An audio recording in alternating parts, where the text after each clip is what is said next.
difference is we could afford to buy new clothes. Our kids can't. And they can't afford to make that kind of mistake. So what we try and do is help them with that. Yeah, absolutely, we give them structure. At the end of the day, our goal is to help our kids become positive, independent, contributing members of our community. That's our goal. They've not had these chances growing up. The kids, when they come to Lifehouse, 40 to 60% of them have some form of mental illness. Most of them are depressed. Almost all of them come to us with post-traumatic stress. None of them trust adults. And think about it. Why would they? Why would they trust an adult? So that's the first thing that we have to try and overcome. So our kids come in, they're looking for a safe, warm place. They come in, it's fantastic. We have some games. We have a ping pong table and a video game for them. Because how many of us have heard, well, you know, they live in a really bad part of town. They're poor. The nerve, they also keep the TV. Somewhere along the line, we as a society have decided that if you are on the low end of the economic scale, that you are some kind of person that doesn't need or require or deserve recreation. Really? Think about those lives. Why wouldn't you want to put your feet up? How many of us have come back from a really crappy day, put our feet on the coffee table, some of us might even open a beverage, and just flip channels on the TV. We do it all of the time. If you're poor, apparently you're not supposed to do that. So we have a ping pong table and a video game. We used to have a pool table. We don't have a pool table anymore. Where do you mostly see pool tables? Bars. We're not a bar, so we don't have pool tables. People walk by, they see a pool table, that's what, you know, they're thinking, oh, geez, what are they teaching these kids? We have a ping pong table and a video game. Absolutely, the kids can come in, and then they can get something to eat. We don't have a licensed kitchen, so we can't cook. We're fortunate enough to be a recipient of Second Harvest. They have some refrigerated trucks that go through the community. They even come here to the cafeteria here, and they salvage food.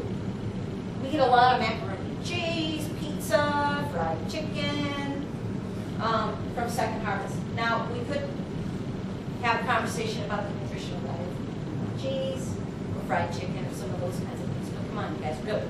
If you're really, really hungry and you know you're not going to eat for a while, you can eat macaroni and cheese or you're going to really eat a really good salad. Especially if you don't know when you're going to eat again.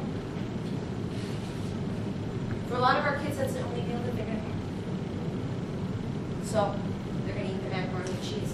Smoking and obesity are huge issues for us. Beyond coming into a safe place and having food, though, there's so much more to Lifehouse that most people don't know. And that's where Lifehouse really, really starts. How many of you know that if the kids come to Lifehouse, they can graduate from high school?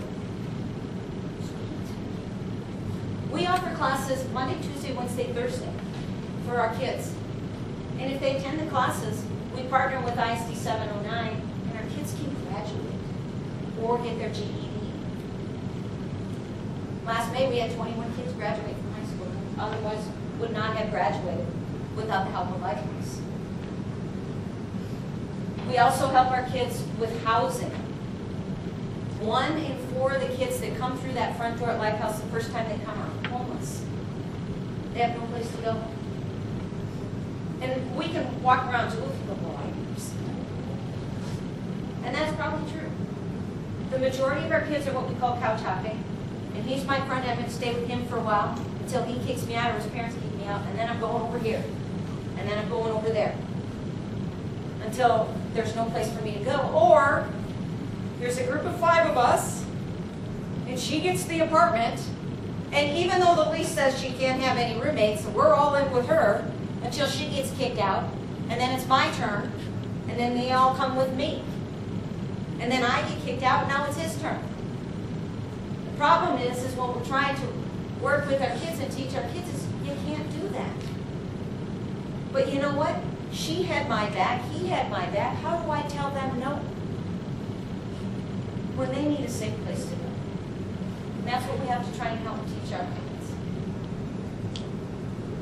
The other thing that you guys are incredibly privileged in that you get to sit here And I'm pretty sure that when y'all graduate, you're thinking that you might, well, one, that you'll get a job that will at least meet your basic needs. Most of our kids without a high school diploma, they don't even graduate.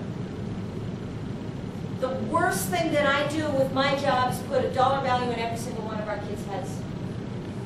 Because if they don't graduate from high school, they won't most likely garner a livable wage. Minimum wage maybe, but not livable. So if they don't get that, and they have no income, where do they end up? Where are they going to go? One of the fastest growing industries in the United States today is prisons. Anybody know how much it costs per year per kid in jail in St. Louis County? $60,000 a year. Guess what? When y'all get jobs, your taxes are going to pay for that. Unless we can help our kids graduate. If we can help them graduate, we can help them get jobs.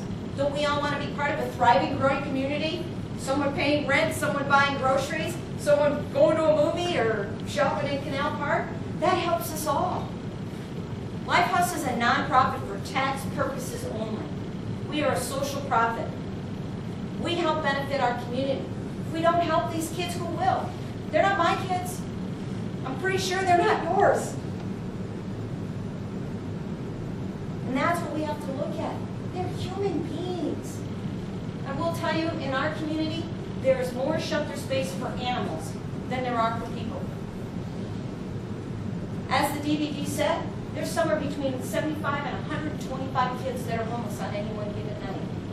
In the city of Duluth, there are 16 beds for them. They're full every night of the week. And that's what we run into. And we work with these kids every single day to try and find safe places for them to go. And they're good, creative kids. We just had a fundraiser at Lifehouse. And we partnered with McDonald's, McDonald's on the road. And when I feel bad, they tore down trees. But they built their new store. For a week, they said that for their first week of being open, for every extra value meal they sold, they'd give us a quarter. We made $1,777. Then 25 cents times that times 4, that's a lot of extra value meals. On the day that they opened, we went to McDonald's with 27 teenagers. I know. I was nervous, but they behaved. It was fantastic. And I had Mike, the regional operations supervisor, with me. And I thought, well, they're behaving. I'm going to go out on a limb and see if I can get them all to be quiet and thank the guy. So they did. And I introduced Mike, and he said a few things. And they, well, thank you. One kid, his name was Matt, went up to him and shook his hand and said, thank you. Now, can you imagine? I know, you guys go back to when you're a teenager, thinking about all those times when you know your parents would have loved for you to do something like that. I'm sitting there and I'm like beaming, because you couldn't have planned it any better. And he goes up and he says, thank you. So Mike, trying to be a nice guy, says to him, well, you're very welcome. How did you like your value? And the kid looked right at him and he said, you know what? It was fantastic. It's the only meal I'll have. You should have seen the look on that guy's face. 2 weeks later, they hired him. And that's really, truly what Lifehouse can do for our community. We can kick these kids to the curb, and they will end up in jail. They'll end up stealing something from one of us. But the reality is, they're good kids. And they will go to school, work. They will be positively contributing members of our community. We just have to remember that. And you know what? They're not looking for a handout. They're just looking for a hand. And that's what we can do.